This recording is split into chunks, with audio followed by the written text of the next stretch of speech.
আমি চলে আসলাম mixed veg recipe নিয়ে। সম্পূর্ণ ভিডিওটা দেখবেন। আমি মিক্সড মাংসটা ক্লিন করে পানি ঝরিয়ে নিয়েছি। একে একে আস্ত গরম মশলাগুলি অ্যাড করে দিলাম। 2 কাপ পেঁয়াজ কুচি অ্যাড করে দিলাম। তারপর একে একে আদা রসুন পেস্ট অ্যাড করে দিলাম। স্বাদ মতো লবণ অ্যাড করে দিলাম। আমি মিক্সড বিফ হাতে মেখে রান্না বসাবো। এখন পরিমাণ মতো হলুদ দিয়ে দিলাম। আমার পরিমাণ ছিল এখানে 2 চামচ হলুদ আমি অ্যাড করেছি। 2 চামচ মরিচ অ্যাড করেছি। 1 চামচ গরম মশলার গুঁড়া, 1/2 চামচ গোলমরিচের গুঁড়া আমি অ্যাড করে দিলাম। 2 চামচ জিরার গুঁড়ার সাথে আমি অ্যাড করে দিলাম।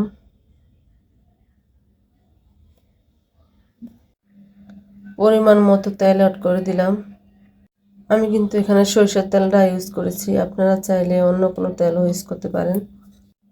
এখন আমি ভালোভাবে হাতে মাখিয়ে নেব। প্রত্যেকটা মাংস এমনভাবে মাখাতে হবে যেন মশলাটা প্রত্যেকটা মাংসের গায়ে গায়ে লেগে থাকে। ঠিক ওইভাবেই মাংসটা মাখাতে হবে। আমি চুলায় এখন হাঁড়িটা বসিয়ে দিলাম। ঢাকা দিয়ে রাখবো মিনিমাম আধা ঘন্টার জন্য। আধা ঘন্টা পর ফিরে আসলাম। এখন ভালোভাবে একটু মাংসটা নেড়ে চেড়ে আবারও ঢাকা দিয়ে রাখবো 20 মিনিটের জন্য। আবার 20 মিনিট পরে ফিরে আসলাম। আমি কিন্তু মাংসের মধ্যে এক্সট্রা কোনো পানি অ্যাড করি নাই।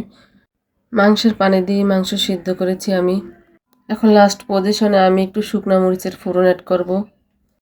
অবশ্যই আপনারা ভাবছেন বিফ আবার মিক্সড হলো কিভাবে। আসলে সাথে গরুর মাংস, গরুর কলিজি, গুর্দা, ফুসফুস এসব মিলিয়ে আমি কিন্তু মাঝে মাঝে এভাবে রান্না করি। আপনারা রেসিপিটা তৈরি করে দেখবেন, খুবই ভালো লাগবে। আমার রান্না অলওয়েজ ডান। আপনারা ভালো থাকবেন, সুস্থ থাকবেন। আল্লাহ হাফেজ।